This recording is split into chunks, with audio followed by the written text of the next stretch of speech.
Your most valuable asset is not your house, it's not your car, it's you and your future earning potential. Today we're talking about the investment that no financial advisor ever mentions, but it could be the difference between retiring comfortably or not retiring at all. A really interesting stat that I came across recently is that in the UK, we're twice as likely to have insurance for our pets than we are for ourselves. And it got me thinking, in the financial world, we obsess over things like compound interest, optimizing our portfolios, or finding the best savings rate. But we completely ignore the most valuable asset we'll ever have: ourselves. Let's be honest for a second. You could have the perfect investment strategy, a diversified portfolio, and a decent emergency fund. But if your health fails at 50, what's the point? All that wealth that you've accumulated becomes medical bills and care costs instead of the freedom that you'd planned for. If you think about it, your ability to earn money is directly linked to your energy levels, your mental clarity, and your physical capacity to show up consistently. If you're constantly tired, stressed, or dealing with health issues, you're never going to perform at your best. That means you're not getting the promotions, you can't start that side project, and you're not building the business you dream about. From my time working in the corporate world in the finance sector, I knew people who were in their early 30s who had back pain from working that desk job, or they usually felt mentally drained by 3 p.m. every day. But on the other hand, I also saw people who prioritize their health, and those also happened to be the ones that were climbing the ladder, building businesses on the side, and generally just enjoying the process. But here's where it gets really interesting, and this is something I only clicked onto recently. Exercise isn't just about keeping you healthy. It's training the exact skills you need for financial success. Think about it. Every time you go for that run that you don't feel like doing, that's training the exact same muscle that prevents you from impulse buying. When you stick to your workout plan, even when motivation is low, that's the exact discipline you need to stick to a budget or to keep contributing to your investments, even when the markets are down. The other part to this is about stress, energy levels, and decision making. We all know that when we're extremely stressed, we make awful financial decisions. Ones at the time may not seem like that big of a deal, but they could have massive knock-on effects later down the line. And with exercise, this is something that I've been trying quite recently. Is actually when I go for a run, for example, I won't take any music or listen to a podcast like I used to. I feel in this day and age, we have so many inputs, whether it's the news, the media, content that we consume. We have so much coming into our brain, and actually using exercise as a means to decompress and just let you be at one with your thoughts. So when you're going for that run, rather than always having to be stimulated either by music or an audiobook or podcast. And this is really hard to do to start with, but after a while, it just becomes so fulfilling and so much more relaxing having completed that run, not needing that stimulation.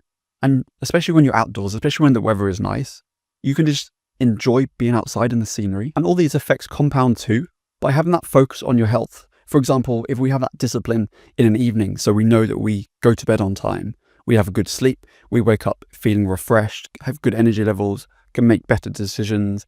We're looking after our health from an exercise perspective, but also from a nutrition perspective as well. We know we're going to make better financial decisions.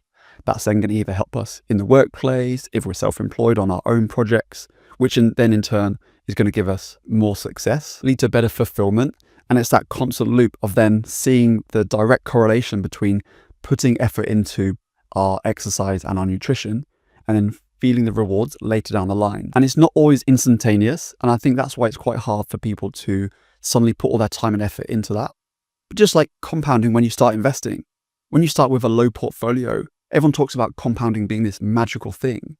And when you start investing and you see these really small increments, and you're like, how am I ever going to grow this portfolio? But we know, just like compounding in the investment world, it's exponential.